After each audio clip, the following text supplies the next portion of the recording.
غار حرا کے اندر حضرت جبرائیل علیہ السلام تشریف لائے ہیں، اور آپ کو معلوم ہے کہ وہاں کوئی کسرا نہیں ہے، یعنی کوئی ایسا انسان نہیں ہے جو وہاں کی تاریخ بیان کرے، کوئی انسان دوسرا ایسا نہیں ہے جو وہاں کی سیرت بیان کرے۔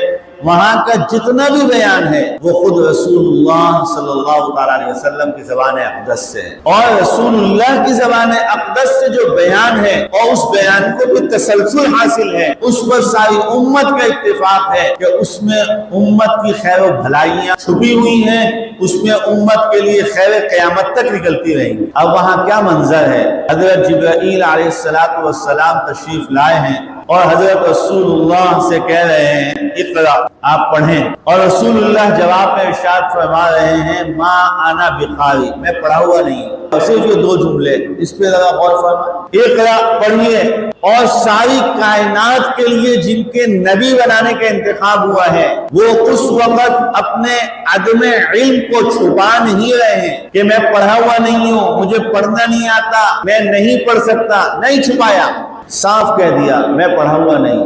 آج ہم دنیا کے کسی موضوع پہ، کسی فن پہ، کسی تجربے پہ، کسی حالات پہ بات کرنے کے لیے ہم میں سے کوئی خاموش ہونے کو اور اپنے آپ کو کم علم یا کم فہم یا بغیر پڑھا ہوا یہ کہنے کو تیار نہیں ہے۔ رسول اللہ صاف بتا رہے انا بقاری، پڑھا ہوا نہیں، میں نے پڑھا نہیں ہے۔ حضرت جبرائیل کو بتا دیا، جبرائیل علیہ السلام خود نہیں آئے، رب کریم نے بھیجا ہے۔ رب کریم کو نہیں معلوم تھا کہ جہاں میں یہ کہہ کے بھیج رہا ہوں کہ آپ نے جا کے کہنا ہے کہ اقرا، وہاں سے تو جواب یہ آنا ہے کہ میں تو پڑھا ہوا نہیں ہوں۔ حضرت جبرائیل کا جو اگلا قدم ہے، اگلا جو فارمولہ انہوں نے استعمال کیا ہے، وہ بتا رہا ہے کہ رب کریم نے مکمل نظام اور مکمل انتظام دے کے بھیجا تھا۔ کیا انتظام ہے؟ حضرت جبرائیل علیہ السلام قیامت تک کے لیے بننے والے نبی، امام الانبیاء بننے والے نبی، تو کیا کہہ رہے ہیں کہ اچھا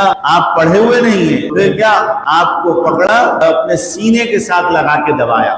ساری روایات سے یہ باتیں ملیں گی آپ کو کہ رسول اللہ کو حضرت جبرائیل علیہ السلام نے اپنے سینے سے لگا کر قیامت تک کے لیے ایک سبق دیا کہ بابا سارا کچھ کتابوں میں نہیں ہے، سارا کچھ کسی تختی پہ لکھا ہوا نہیں ہے، صرف وہی علم، وہی قراءت، وہی تعلیم نہیں ہے جو آپ کسی سے پڑھ لیتے ہیں۔ رب کریم کا نور اور نبوت سے جو نور قیامت تک جائے گا وہ سینہ بسینہ بھی جائے گا، لہذا آپ کو اپنا سینہ کسی سینے سے ملانا بھی پڑے گا۔ قیامت تک کے لیے سبب ہے، سینے سے نکلے نور کی بھی آپ کو قدر کرنی پڑے گی۔ آپ